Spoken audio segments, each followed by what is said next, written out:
کون سا غریب ہے جو مسجد ننگے پاؤں جاتا ہو؟ لوگوں نے تو 3 قسم کی چپلیں رکھی ہوئی ہیں. ایک مسجد جانے کی علیحدہ ہے، گھر پہننے کی علیحدہ ہے، شادی بیاہ پہ جانے کی چپل علیحدہ ہے. حضرت عمر فاروق رضی اللہ تعالیٰ عنہ نکلے عید کا خطبہ دینے کے لیے تو بیوی سے کہنے لگے جوتا. اس نے کہا صاحب اتنی دفعہ ٹوٹا ہے، اب گانٹھا نہیں جا سکتا، اتنی دفعہ ٹوٹا ہے کہ اب دوبارہ پیمند نہیں لگ سکتے.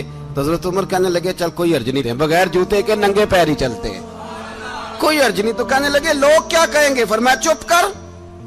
لوگ جس دن عمر نے یہ دیکھ لیا نا لوگ اس کے بارے میں کیا کہتے ہیں، اس دن عمر نہیں رہے گا.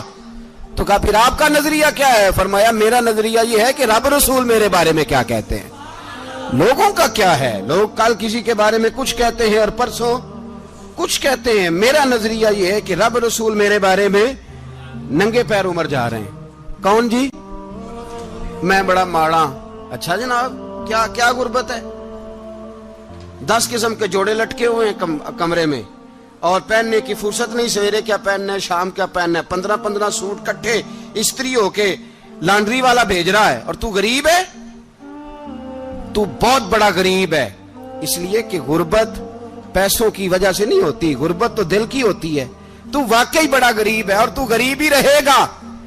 امیر تو عمر فاروق تھے، عمر فاروق تھے جو ننگے پاؤں چلے گئے عید کی نماز پڑھانے. تو رستے میں جو ملا کہنے لگا عمر جوتا تو پہن لو. فرمایا تمہیں عمر کا جوتا نہ پہننے کا نقص تو نظر آیا ہے، کوئی حرج نہیں. اگر عمر کو کبھی بتانا ہوا تو وہ والا نقص بتانا جو عمر کی سیرت میں پیدا ہو، کردار میں پیدا ہو، وہ والا نقص بتانا. یہ چھوڑو جوتے آتے جاتے رہتے. ننگے پاؤں گئے، پاؤں دھوئے، نماز پڑھائی، لوٹ آئے. او بھائی یہاں تو ہمارا بناؤ سنگار اترنا، جتنی توجہ کپڑوں کی طرف ہے اتنی توجہ کبھی ہماری علم کی طرف ہوتی نا، جتنا ذوق شوق ہمارا بناؤ سنگار کی جانب ہے، اتنا بناؤ سنگار کبھی ہمارا اخلاقیات کی جانب ہوتا تو معاملات بڑی حد تک سنورے ہوئے ہوتے. حضرت سیدنا فاروق اعظم رضی اللہ تعالی اپنی زندگی کو ترتیب دیا. ایک دن بھی خلافت نہیں مانگی اللہ سے. حضرت عوف بن مالک اشجعی ایک صحابی ہیں. حضرت عوف بن مالک رضی اللہ تعالیٰ عنہ فرماتے ہیں کہ جناب ابو بکر صدیق کا زمانہ تھا تو میں نے خواب دیکھا. میں نے خواب میں جناب عمر کو دیکھا اور میں نے دیکھا کہ کوئی کہنے والا کہہ رہا ہے کہ عمر وہ ہے کہ اللہ کے رستے میں کوئی اسے جتنا مرضی برا بھلا کہے یہ پرواہ نہیں کرتا. کس کے رستے میں؟ بولے سارے. اس کا مطلب ہے اللہ کے رستے میں لوگ برا بھلا بھی. قرآن مجید نے کہا وَلَا يَخَافُونَ لَوْمَةَ لَائِمٍ. کچھ لوگ ایسے ہیں جو برا بھلا کہنے والوں کی پرواہ نہیں کرتے. آپ یقین کریں اگر پرواہ شروع ہو جائے نا تو دین کا کام ختم ہو جائے. نہ کوئی تقریر کرے، نہ کوئی تدریس کرے، نہ کوئی پیری مریدی کرے، ختم ہو جائے اگر باتوں کی پرواہ ہو. لیکن وہ پرواہ. حضرت عوف بن مالک اشجعی کہتے ہیں میں نے خواب میں دیکھا کہ عمر وہ ہے جو کسی کی پرواہ. اور دوسری بات میں نے یہ دیکھی کہ عمر خلیفہ بنے گا. اور تیسری بات میں نے خواب میں یہ دیکھی کہ عمر شہید بھی کیا جائے گا، عمر شہید بھی ہوگا. یہ میں نے 3 باتیں خواب میں دیکھی. فرماتے ہیں میں نے آ کے خواب حضرت ابو بکر صدیق کو سنائی. وہ خلیفہ تھے. وہ کہنے لگے ٹھہر جا، میں عمر کو بلاتا ہوں، اس کے سامنے دوبارہ سنانا. اس کے سامنے. فرماتے ہیں میں نے بلایا حضرت عمر فاروق کو، آ کے بیٹھے. خواب شروع ہوا. کا ایک بات تو میں نے یہ دیکھی کہ آپ ملامت کرنے والے کی پرواہ نہیں کرتے. دوسرا آپ خلیفہ بنے گے. جناب عمر کہنے لگے چپ کر، ابو بکر کے سامنے ہی کہہ رہا ہے، چپ کر، خلیفہ کے سامنے ہی کہہ رہا ہے. تو ابو بکر صدیق کہنے لگے عمر اسے کہنے دو، مجھے لگتا ہے رب کی رضا یہی ہے کہ میرے بعد اگر مصطفیٰ کا منبر ملے تو عمر کو ملے. اسے کہنے دو. یار یہاں تو لوگ ڈینگے مارتے ہیں، یہاں تو لوگ دعوے کرتے ہیں میرے سامنے فلانے کو بھی بٹھاؤ، فلانے کو بھی بٹھاؤ، اس کو کیا پتا، اس کو کیا پتا. یہ تو بڑھ کے مارنے کا دور ہے. حضرت عمر رضی اللہ تعالیٰ عنہ کو تیسری بات کہی. حضرت عوف بن مالک نے کہا اب شہید کیے جائیں گے. میں نے خواب دیکھی ہے. نیک لوگوں کے خواب بڑی حد تک سچے ہوتے ہیں. کہا میں نے خواب دیکھی ہے. تو حضرت عمر کہنے لگے شہید تو دلیر لوگ ہوتے ہیں، شہید تو دلیر، جسے سارا زمانہ دلیر کہہ رہا ہے وہ اپنے بارے میں کیا کہہ رہے ہیں؟ کہتے ہیں شہید تو پتلے، میں تو کاہل سا آدمی ہوں، سست آدمی ہوں، میں تو اتنا کام ہی نہیں کرتا، تو یہ خواب تو نے جو دیکھا ہے نا پھر سے دیکھنا۔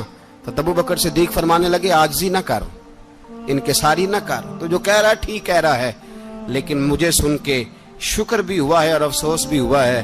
افسوس اس بات کا کہ تیرے جیسا بطل عظیم چلا جائے گا، اور شکر اس بات کا کہ رب تجھے زندگی بھی اعزاز والی دے گا، اور شہادت کی موت دے کے اللہ تجھے موت بھی عزت والی عطا فرمائے گا۔ اللہ موت بھی تجھے عزت والی دے گا، تجھے کاہلوں جیسی موت اللہ۔ حضرت فاروق اعظم رضی اللہ، او بھائی یہاں تو اس زمانے کا سب سے بڑا مسئلہ پروٹوکول ہے۔ لوگوں پتہ ہوتا ہے کامل پیر ہے، کامل مرشد ہے، لوگ نہیں جاتے۔ میں کسی کا مرید ہو جاؤں، میرا پروٹوکول کدھر گیا؟ پتہ ہوتا ہے یہ کامل استاد ہے، میں اس کے پاس بیٹھوں گا تو میری تربیت کرے گا، لیکن لوگ شاگرد نہیں بنتے۔ میں کدھر گئی؟ یہ جو پروٹوکول کی مصیبت ہے نا، اس نے بڑے بڑے لوگ زیرو کر دیے، بڑے بڑے لوگ۔ اور یہ مت سمجھے کہ آپ کا وزیر اعظم پروٹوکول لیتا ہے یا آپ کا صدر پروٹوکول، وزراء، ایسی کوئی بات نہیں۔ ہم چھوٹے طبقے سے لے کر بڑے سارے پروٹوکول کے قائل ہیں۔ ہمارا تو داماد بھی کہتا ہے کہ مجھے پوچھا نہیں میں تمہارے گھر کیوں آؤں۔ ہمارا تو بھائی ہر شخص اعلان کرتا ہے پروٹوکول کا، فلانے نے عزت نہیں دی تو واپس آ جاؤ، فلانے نے سلوٹ نہیں کیا تو واپس آ جاؤ۔ لوگ جہاں سلوٹ کرنا چاہیے وہاں بھی سلوٹ کرانے کے قائل ہیں۔ پر حضرت عمر رضی اللہ تعالی، حضرت عمر کی سادگی اور پھر جناب عمر کی عاجزی، جب انسان اپنے اوپر سوار کر لیتا ہے نا، سوار کر لیتا ہے، میں بدکار پرانا خادم، کسے در ملی نٹ ہوئی، تے واصف یار نے نظر جو کی تھی تے واصف ہی ہو۔ میں اکثر سوچتا ہوں حضور نے جہاں بھی کہا نا، فرمایا میرے بعد نبی ہوتے تو خطاب کے بیٹے عمر ہوتے۔ حضور نے فرمایا عمر جس رستے سے جاتا ہے شیطان وہ رستہ بدل جاتا ہے۔ نبی پاک صلی اللہ علیہ وسلم نے فرمایا میرا عمر وہ ہے کہ اس کی زبان پر حق جاری ہے۔ حضور علیہ الصلوۃ نے فرمایا 950 سال حضرت جبریل میرے عمر کی شان بیان کریں تو ان کی عظمت ختم نہیں ہوتی۔ 950 سال جبریل عظمت بیان کرے تو ختم نہیں ہوتی۔ یہ بات ہے حضرت عمر کی، اور فرمایا عمر ابو بکر کی نیکیوں میں سے ایک نیکی ہے۔ یہ شان ہے اب عمر فاروق رضی اللہ تعالیٰ عنہ کی۔ حضور نے فرمایا میرے بعد نبی ہوتے تو عمر ہوتے، جس گلی سے عمر آئے شیطان رستہ بدل جائے۔ میرے عمر فاروق کی شان 950 سال بیان ہو تو ختم نہ ہو۔ عمر کی زبان پر اللہ حق بیان کرتا ہے، جو عمر کہتا ہے وہی رب کر دیتا ہے۔ حضور ساری زندگی فضیلتیں بیان کرتے رہے، عمر جواب میں کیا کہتے ہیں؟ کوئی بتائے نا کہ یہ والی حدیثیں کبھی عمر نے بھی روایت کی ہوں کہ حضور نے میرے بارے میں یہ کہا ہے۔ یہ روایتیں وہ روایت نہیں کرتے۔ ان سے جب لوگ کہتے عمر تیری بڑی بات ہے تو عمر رو پڑتے، کہتے میں تو اونٹ چرانے والے باپ کا بیٹا ہوں، میں تو اونٹ چرانے والے باپ کا بیٹا، اونٹ چرا۔ اس سے آگے عمر گئے ہی نہیں ساری زندگی، اس سے آگے لفظ ہی نہیں ادا کی۔ اور میں تو بھائی اونٹ چرانے والا، میرا باپ تو اونٹ چرایا کرتا تھا، 10 اونٹ تھے، میری ڈیوٹی ہوتی تھی، سنبھالے نہیں جاتے تھے، ابا ڈنڈوں سے مارتا تھا۔ ساری زندگی عمر حج کرنے گئے، ایک خشک تنا کھجور کا عمر فاروق رضی اللہ تعالیٰ عنہ نے اس کو اپنے کلاوے میں لیا، رونے لگے۔ لوگوں نے کہا عمر کیا ہوا؟ فرمانے لگے یہاں میں اونٹ چرایا کرتا تھا، یہاں میں اونٹ چراتا تھا، 10 اونٹ سنبھالے نہیں جاتے تھے۔ دیکھو رسول اللہ کی شان، آج ساری امت چلانے کا طریقہ عطا فرما دیا ہے۔ ساری نظریے سے پیار۔ یار پیسہ کس کو برا لگتا ہے؟ آپ جس آدمی کی 50 کروڑ کی پراپرٹی ہے اس کو پوچھیں سب سے غریب، آپ کو وہی نظر آئے گا۔ وہ کہے گا میں ٹائٹ ہوں، حالات بڑے۔ میں کئی باری پوچھے انہوں نے، میں کہتا ترجمہ بھی 10 چھڑوں کی، ہمیں تو سمجھ نہیں آتی، اور ٹائٹ حالات کون سے ہوتے ہیں جی؟ جس آدمی کا کروڑوں میں کاروبار ہے نا، اس کو آپ چھیڑے وہ رونے لگ جائے گا، رونے۔ تو کئی میں نے ایسے دیکھے کرائے کا مکان ہے، ان سے پوچھے صاحب کیا حال ہے، تو کہتے ہیں جتنی اللہ نے شان والی زندگی ہمیں عطا کی ہے کسی کو نہیں دی ہوئی۔ اس کا مطلب ہے خوشی بھی یہی ہے اور غم بھی یہی ہے، اندر سے خوشی ہے، اندر سے ہی۔ تو نے اگر راضی رہنا ہے تو ادھر سے رہنا ہے، ناراض رہنا ہے تو بس اپنے آپ کو خوش رکھے گا تو ہو جائے گا۔ سارے صحابہ مل کے آئے، کہنے لگے عمر فاروق سے کہنا ہے نبی پاک کے زمانے میں تو ظاہراً غربت تھی، ابو بکر کے دور میں بھی غربت تھی، اب تو بڑا مال ہے، عمر سے سفارش کرو کہ عمر نیا کرتا پہنا کرے۔ ملکوں کے سفیر آتے، عمر وہی پھٹی پرانی چادر اوڑھ کے اور وہی کئی جگہ پہ پیوند لگے سوٹ پہن کے سفیروں کے سامنے بیٹھ جاتا ہے۔ عمر کو مشورہ دو، طے ہو گئی بات۔ سب نے جب مشورہ دے لیا تو سارے کہنے لگے یہ بتاؤ شیر کی مونچھ کو ہاتھ کون لگائے گا؟ کہنا کس نے ہے؟ بندہ بھی تو ڈھونڈو نا۔ نے کہا جناب میرا یہ خیال ہے کہ مولا علی شیر خدا کہیں گے، کیونکہ جس شخص کی عمر کو سب سے زیادہ حیا کرتے دیکھا وہ شیر خدا مولا علی ہے رضی اللہ تعالی علی کہیں گے۔ اس لیے کہ جناب علی تو کئی دفعہ جب گفتگو کرتے تھے تو حضرت عمر چپ کر جاتے تھے اور فرماتے تھے علی نہ ہوتا تو میں ہلاک ہو جاتا۔ تو کہا علی سے کہو۔ جناب علی شیر خدا کو بلایا، کس کام کے لیے؟ جی اللہ اکبر۔ یہ ذرا اپنے اس دور پہ اس بات کو ذرا لاکا جناب ان سے کہیں کہ زیادہ نہیں، ایک کرتا نیا پہن لے، سفیر آتے ہیں وزیر آتے ہیں تو ایک کرتا نیا پہن لے۔ حضرت علی کو بلایا، آپ فرمانے لگے کوئی اور بات ہوتی تو میں کہہ دیتا، یہ والی میں نہیں کہہ سکتا، کوئی اور ہوتی تو میں عمر کو کئی دفعہ کہہ دیتا ہوں، جلال میں بھی تو سن، یہ والی میں نہیں کہہ سکتا، میں تمہیں ایک مشورہ دیتا ہوں۔ کہا وہ کیا؟ کہنے لگے سید عائشہ صدیقہ سے کہو، وہ مومنوں کی ماں ہیں، عمر ٹالے گا نہیں۔ اماں جی سے جا کے کہا اماں جی نیا کرتا عمر سے کہیں پہن لیں، وزیر آتے ہیں بڑے بڑے لوگ تو چلو کوئی حرج نہیں۔ اماں جی نے کہا اچھا کوئی بات نہیں میں بلا لیتی ہوں۔ جناب عائشہ نے پیغام بھیجا،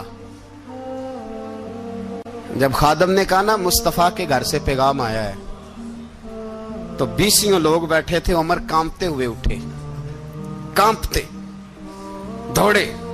حضرت عائشہ پردے میں تھی تو فرماتی ہیں عمر اتحیات کی حالت میں بیٹھ گئے۔ کہا اماں جی دیر تو نہیں ہو گئی مجھے آنے میں؟ کہا نہیں ٹائم پہ آ گئے ہو۔ کس لیے بلایا تھا؟ کہا عمر دیکھو غربت کے معاملات اور ہوتے ہیں، جب اللہ آسانی دے تو کوئی چیز استعمال کرنا حرام نہیں ہوتی، اگر حرام ہے تو بتاؤ۔ کہا نہیں اماں جی حلال ہی ہے۔ تو فرمایا پھر اتنے سفیر آتے ہیں مشیر آتے ہیں، اب تو مال غنیمت بڑا آتا ہے، ڈھیر لگ جاتے ہیں مسجد میں، تو چل ایک نیا کرتا تم بھی پہن لیا کرو، اور آپ نیا کرتا پہنو گے تو دھاک بیٹھے گی غیروں پر۔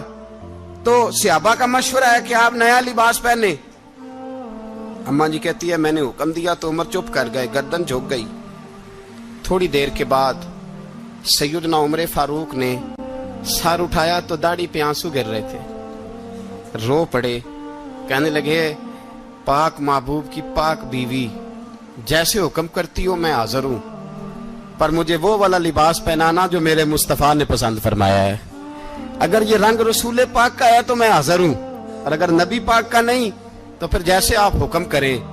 جناب عائشہ کہتے ہیں عمر روئے تو میں زیادہ روئی، میرا پلو بھیگ گیا آنسوؤں سے۔ میں نے کہا عمر آپ جائیے۔ عمر یوں نکلے تو جو صحابہ کھڑے تھے وہ کونے میں تھے، سارے آ گئے۔ کہا اماں جی کیا بناؤ؟ فرمایا بھائی تم سب جو باتیں کہتے ہو وہ اپنی جگہ ٹھیک ہیں، پر عمر جو بات کرتا ہے وہ سب سے زیادہ ٹھیک ہے۔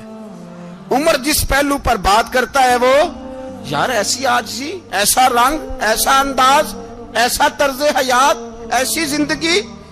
اولاد کے معاملے میں لوگ بزدل ہو جاتے ہیں، بزدل، پر حضرت عمر کا بیٹا مصر گیا، وہاں سے کمائی کر کے لایا، تجارت کرنے گیا، لاکھوں کا مال۔ کون سا باپ ہے دنیا میں جس کا بیٹا باہر سے پیسے لے کے آئے تو ابا تفصیل پوچھے کہ بیٹا کہاں سے کمائے، کہاں سے لایا، کتنے ملے، کیوں آئے؟ کون سا باپ تفصیل پوچھتا ہے؟ ابا تو کہتا ہے لا صحیح، اور تعریفیں کرتا ہے میرا بیٹا بڑی کمائی کرتا ہے۔ کبھی پوچھا ہے اس سے کہ ڈیوٹی صحیح دیتا ہے کہ نہیں؟ کبھی پوچھا ہے کہ تو ایمانداری کی روزی لاتا ہے کہ حرام کی کماتا ہے؟ یہ باپ کی ذمہ داری ہے، یہ اماں کی ذمہ داری ہے۔ پھر کہتا ہے بیماری کیسے آ گئی، پریشانی کیسے آ گئی؟ تو نے کبھی سوال کیا اپنی اولاد سے؟ حضرت عمر فاروق رضی اللہ تعالیٰ عنہ کا بیٹا مصر سے پیسے کما کے لایا تو جناب عمر نے بلایا، فرمایا بیٹے اتنی تو تیرے پاس راس ہی نہیں تھی، تھوڑے سے تو پیسے لے کے گیا تھا، اتنی کمائی کیسے ہو گئی؟ اتنے تو پیسے نہیں تھے صاحب، کہاں سے کمائی لائے؟ اس نے کہا ابا جی وہ جو میرے چچا ہے نا مصر کے گورنر، آپ کے دوست، انہوں نے میری مدد کی ہے. فرمایا جتنے لوگ گئے تھے سب کی ہے مدد اس نے؟ کہا نہیں صرف میری کی. فرمایا تیری کیوں کی؟ تیری کیوں کی؟ کہا حضور آپ کے دوست ہیں. فرمایا چپ کر حضور انہوں نے مجھے اتنے پیسے دیے, میں نے کاروبار میں ڈالے تو نفع آیا تو میں ان کی رقم دے کے. فرمایا خاموش ہو جا, باقی جتنے لوگ گئے تھے سب کی مدد کی اس نے؟ کہا نہیں حضور صرف میری کی. فرمایا اس نے تیری مدد نہیں کی, اس نے خلیفہ کے بیٹے کی مدد کی, اس لیے کہ وہ خلیفہ کو اپنے حق میں نرم کر سکے. فرمایا آدھا مال تیرا ہے, آدھا مال غنیمت کا ہے, مال خزانہ کا ہے, مسلمانوں کا ہے, اس لیے کہ تو جو وہاں سے مال کما کے لایا ہے وہ اپنے باپ کے خلیفہ ہونے کی وجہ سے کما کے لایا ہے, لہذا رکھ ادھر. یہاں کہتے ہیں کدھر سے آیا, کیسے آیا, کون سا حساب دیں, کیا کریں؟ او بھائی حضرت عمر رضی اللہ تعالیٰ عنہ کا اپنی اولاد کے بارے میں یہ رنگ ہے. ایک جنگ سے نا خوشبو آئی, خوشبو بڑی مہنگی ہوتی تھی, عرب میں خوشبو آج بھی بڑی مہنگی ہے, وہ زیادہ استعمال کرتے ہیں. میری باتوں کی سمجھ آ رہی ہے میرے بھائی؟ بڑی مہنگی خوشبو تھی. جب وہ خوشبو آئی تو حضرت عمر نے کہا, گھر میں پہلے پہنچی حضرت عمر کے, چونکہ زیادہ عورتیں استعمال کرتی تھی گھر کے اندر خوشبو, مرد بھی لگاتے تھے. حضرت عمر نے اپنی بیوی سے کہا, آپ کی زوجہ تو تھی وہ بڑی خوشبو کو پسند کرتی تھی. حضرت عمر نے اپنی زوجہ سے کہا کہ خوشبو لاؤ, میں نے ایک عورت کی ڈیوٹی لگائی ہے, وہ خوشبو تول کے نا تو حصہ برابر صحابہ میں بانٹ دے گی. تو آپ کی زوجہ کہنے لگی کسی بی بی کی ڈیوٹی لگانے کی کیا ضرورت تھی, میں جو موجود تھی میں بانٹ دیتی ہوں تول کے حصہ برابر. آپ نے فرمایا نہیں تو رہنے دے, اور فلانی بی بی بانٹے گی. کہا حضور میں نے بھی بانٹنی ہے, میرے پہ کچھ حق ہے؟ آپ نے فرمایا نہیں تو تفصیل نہ پوچھ, تو خوشبو دے دے, کوئی اور بانٹے گی. خاتون خانہ تھی نا, کہنے لگی نہیں مجھے بھی آج آپ کو بتانا ہی پڑے گا کہ کوئی جو بانٹ سکتی ہے تو میں کیوں نہیں بانٹ سکتی. زوجہ کہتی عمر نے بات کی تو میری چیخیں نکل گئی. حضرت عمر فرمانے لگے جب تو خوشبو بانٹے گی نا تیرے ہاتھوں کو بھی لگے گی, تیرے دوپٹوں کو بھی لگ جائے گی. اگر رب کریم نے مجھ سے سوال پوچھا کہ عمر خوشبو تو مسلمانوں کی تھی, تیری بیوی کے دوپٹے کو کیوں لگ گئی, تو میں اللہ کے حضور کیا جواب دوں گا؟ اگر اللہ نے یہ سوال کیا کہ تیری بیوی نے کیوں لگائی, وہ تو حصہ تھا مسلمانوں کا, تو نے تیری بیوی نے کیوں لگائی؟ تو فرمایا میں نہیں چاہتا کہ اللہ کے حضور مجھے اور تجھے باز پرس ہو, لہذا کسی اور کو بانٹنے دے. زوجہ روئی اور تڑپ کے کہنے لگی عمر مجھے لگتا ہے صبح قیامت بھی تیری بیوی ہونے کی وجہ سے اللہ مجھے جنت عطا فرما دے گا, تیری زوجہ ہونے کی برکت سے. بھائی یہ معیار رکھا, خدا کی قسم ایسا شخص تاریخ میں دوبارہ نہیں آیا. اتنا بڑا آدمی, اتنا بڑا شخص, اتنا بڑا آدمی, اور پھر رنگ یہ ہے کہ عمر 22 لاکھ مربع میل کا حکمران, 22 لاکھ, اور کھجور کے درخت کے نیچے مٹی کا ڈھیلا لے کے سو گئے ہیں, پرواہ کوئی نہیں, کوئی مسئلہ ہی نہیں. 2 غلام ساتھ بیٹھے تو ایک روٹی حضرت عمر نے گھر سے منگوائی, تھوڑا سا سرکہ, تو غلام کہنے لگے ہم نے بھی کھانی ہے. فرمایا کوئی حرج نہیں, روٹی کو پیٹ بھر کے کھانا ضروری تو نہیں, 3 حصوں میں بانٹ لیتے. ایک آدمی آیا ہوا تھا مصر کا رہنے والا ملنے کے لیے, اس نے پوچھا عمر کدھر ہیں, تو کہا وہ ادھر جاؤ مسجد میں بیٹھے ہوں گے. اور واپس آیا تو کہنے لگا وہاں تو 3 غلام بیٹھے ہیں, ایک روٹی بانٹ کے کھا رہے ہیں, لگتا ہے کئی دنوں سے روٹی نہیں ملی. کہا 3 غلام تو کوئی نہیں, وہاں 2 ہی تھے, تیسرے تو امیر المومنین تھے. اس نے کہا نہیں 3 غلام ہیں, کپڑے بھی ایک طرح کے پہنے ہوئے, بلکہ 2 کے تو پھر صحیح ہیں, تیسرے کے تو زیادہ ماڑے ہیں. کپڑے بھی ایک طرح کے, کھانا پینا بھی ایک طرح کا, اور ان کا نشست برخاست بھی ایک طرح کی ہے, لہذا کوئی فرق نہیں. حضرت ابو ہریرہ کہتے ہیں میں لے کے آیا, اور جناب عمر کو جب میں نے کچی زمین میں تامت سمیٹ بیٹھے دیکھا تو میں رو پڑا. میں نے اس مصر سے آنے والے کو کہا تو اس کے جلوے دیکھ, اگر اس کی ذات میں اتنا حسن ہے تو محمد عربی کا مقام کیا ہوگا. یہ مقام غور ہے, مقام غور. 10 محرم کو لوگ دیگے پکائیں گے نا, نہیں پکانی ہے, کوئی بول دے نہیں, ہاں نہ نہیں کر دے, پروگرام بدلیا تو نہیں دی عید کی کہ وہ ایک کام شروع ہویا ہے لاسٹ ٹائٹ ہونے والا. کیوں جی پکنی ہے نا دیکھیں 10 محرم کو انشاءاللہ تعالی, ہم بھی پکائیں گے انشاءاللہ, یہاں بھی پروگرام ہوگا. تو 10 محرم کو جو دیگ پکنی ہے تو ایسا نہیں ہو سکتا کہ 1 محرم کو حضرت عمر کے نام کی بھی کوئی پک جائے. اگر امام حسن حسین کے نام کی دیگیں پکے تو جو امام حسن حسین کے سے پیار کرنے والے ہیں، جو امام حسن حسین سے، ہم لوگوں نے بھی عجیب رٹا اپنایا ہے نا، ہم لوگ بات کا ایک پہلو دیکھتے ہیں دوسرا نہیں دیکھتے۔ حضرت امام حسن اور حسین کو بھی نبی پاک نے شہید کہا، اور جناب عمر کو بھی رسول اللہ نے خود شہید فرمایا، فرمایا شہید ہے، خود فرمایا اپنی زبان سے کہ یہ شہید ہے، خود میرا عمر شہید ہے۔ تو ان کے نام کی دیگ نہیں پکنی چاہیے، اس طرف نہیں ہماری توجہ ہونی چاہیے۔ اور اہل بیت نبوی، یہ بات میں پہلے بھی کرتا ہوں، آج پھر کرنا ضروری سمجھتا ہوں، اہل بیت کا پیار، سن لو کان کھول کے، اہل بیت کا پیار اگر ہمیں کسی نے سکھایا ہے تو سیدنا عمر فاروق نے سکھایا ہے۔ اہل بیت نبوت کی محبت اگر کسی نے سکھائی ہے تو کس نے سکھائی ہے؟ بول کے بتائیے، حضرت عمر نے۔ اہل بیت کا پیار ہمیں حضرت عمر نے بول کر کے سکھایا ہے۔ بھائی یاد رکھیں، کسی کی طاقت نہیں تھی دم مارنے کی حضرت عمر کے سامنے، طاقت ہی نہیں تھی، کیسر و کسرا کانپ جاتے تھے، جرأت ہی نہیں کرتے تھے حضرت۔ اور ہمارے تو تعلقات بڑے ہیں نا غیروں سے۔ حضرت ابو موسیٰ اشعری رضی اللہ تعالیٰ عنہ فرماتے ہیں میرا منشی سائی تھا، وہ کاتب کہتے تھے وہ لوگ، میرا حساب کتاب عیسائی تھا۔ تو فرماتے ہیں ایک دن میں نے وہ سارا حساب کتاب لین دین کے حضرت عمر کو دکھائے تو فرمانے لگے جس نے لکھے ہیں اس کو بلاؤ۔ کہنے لگے حضور مسجد نہیں آ سکتا۔ کیوں نہیں آ سکتا؟ کہنے لگے وہ عیسائی ہے۔ کہتے ہیں حضرت عمر جلال میں آ گئے۔ آپ فرمانے لگے جنہیں رب دور کرتا ہے تم کیوں قریب کرتے ہو؟ جنہیں اللہ دور کرتا ہے۔ فرمایا تم غیروں کو اگر عہدے دو گے تو اپنوں کا کیا بنے گا؟ اگر تم غیروں کو عہدے دو گے تو اپنوں کا۔ یہ سوچ ہے جو آج برما کے مسلمانوں کے لیے بھی ضروری ہے۔ کہا اگر تم غیروں کو عہدے دو گے تو اپنوں کا۔ ہم نے غیروں کو عہدے دیے تو دیکھا نا اپنے کس طرح کاٹے جا رہے ہیں۔ غیروں کو جو عہدے دے دیے، یرانے سارے غیروں سے روز دعویٰ ہوتا ہے چین ہمارا سجن ہے، چین ہمارا دوست ہے۔ او بھائی دوست ہے تو اس سے کہو نا کہ برما تو تمہاری ایک چھوٹی سی ریاست ہے، چین کے بغیر تو وہ سانس بھی نہیں لے سکتا، اس کو کہو نا اس حکومت پہ دباؤ ڈالے۔ لیکن ہم لوگوں نے غیروں کو عہدے دیے تو اپنے پس گئے۔ حضرت عمر کہتے تھے ذمی کا ہم ادب کریں گے، ذمی کافر کا ہم، ایسا کافر جو مسلمان ریاست کو قبول کرے، بدامنی نہ پھیلائے۔ ایک آدمی کو آپ نے دیکھا آنکھوں سے نابینا ہے اور بھیک مانگ رہا ہے، تو حضرت عمر کو نظر آ گیا، فرمایا کون ہو؟ اس نے کہا میں یہودی ہوں۔ فرمایا بھیک کیوں مانگتے ہو؟ کہا جب تک تندرست تھا مسلمانوں کو جزیہ دیتا تھا، بوڑھا ہو گیا ہوں کیا کروں؟ حضرت عمر نے گھوڑے کی پشت پہ بٹھایا، کافر کو گھوڑے کی پشت پہ بٹھایا اور بٹھا کے مدینے لائے۔ حضرت علی شیر خدا وزیر خزانہ تھے، فرمایا علی اس کا وظیفہ جاری کرو۔ کہا یہ کون ہے؟ فرمایا یہ یہودی ہے لیکن یہ ہمیں جزیہ دیتا رہا، بوڑھا ہو گیا بیچارہ، بھیک مانگنے پہ مجبور ہے، ہماری حکومت کے اندر رہتا ہے، اس کا پورا وظیفہ جتنا خرچہ اتنا وظیفہ لگاؤ۔ حضرت علی کہتے ہیں میں وظیفہ لگا رہا تھا اور وہ میرے نبی کا کلمہ پڑھ رہا تھا، وہ رسول اللہ کا کلمہ پڑھ رہا تھا۔ یہ مزاج، یہ نہیں کہ کافر۔ حضرت عمر نے گورنروں کو خط لکھے تھے کہ زبردستی کسی کو مسلمان نہیں کرنا، جہاں ان کی عبادت گاہیں بنی ہو گرانی نہیں، کوئی مندر کوئی گرجا ضائع نہیں کرنا۔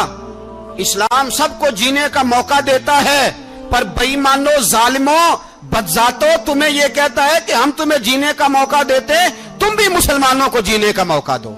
یہ جہاں بستے ہیں جہاں رہتے ہیں انہیں وہاں جینے کا موقع دو، انہیں بھی اللہ اکبر کہنے کا موقع دو، انہیں بھی قرآن پڑھنے کا موقع دو، انہیں بھی رسول اللہ پر درود پڑھنے کا موقع دو۔ ہمارے ملک میں عیسائی اپنی مرضی سے کھلے عام تبلیغ کرتے ہیں، یہاں تو چینل چلائے ہیں عیسائیوں نے۔ کسی مذہبی جماعت نے کبھی جلوس نکالا ہے کہ عیسائیوں کا چینل بند کرو؟ بولے نکلا ہے کہ نہیں نکلا؟ کتنے ظلم کی بات ہے۔ ہم جب غیر کو اتنا تحفظ دیتے ہیں، اتنا تحفظ دیتے ہیں، ہم نے دیکھا ہے، مجھے بیسیوں لوگوں نے عید پہ ٹیلی فون کیے کہ عیسائیوں کو قربانی کا گوشت دے لیں، مجبور ہیں جی، دروازے پہ آ گئے ہیں، ہمارے کام کاج کرتے ہیں۔ بیسیوں لوگ، عام آدمی کے دل میں ان کا اتنا جذبہ ہے، وہ مسائل کا بیان کرنا ایک علیحدہ بات، لیکن ہمارے دل کافر کے حق میں بھی نرم ہو جاتے ہیں۔ تم کس قدر زیادہ بے ایمان ہو اور کفر کس قدر زیادہ ذلیل ہو گیا ہے کہ مسلمان کے حق میں نرم ہوتا ہی نہیں، اور اس سے بڑے ذلیل وہ ہیں جو ان ذلیلوں کے سپورٹر ہیں، وہ کسی عرب ملک کے حکمران ہو یا کسی اور جگہ کے، وہ بڑے ذلیل ہیں جو ان ذلیلوں کے سپورٹر ہیں، جو برما کی بچیوں کے قتل پر اپنی حکومتیں چمکا رہے ہیں،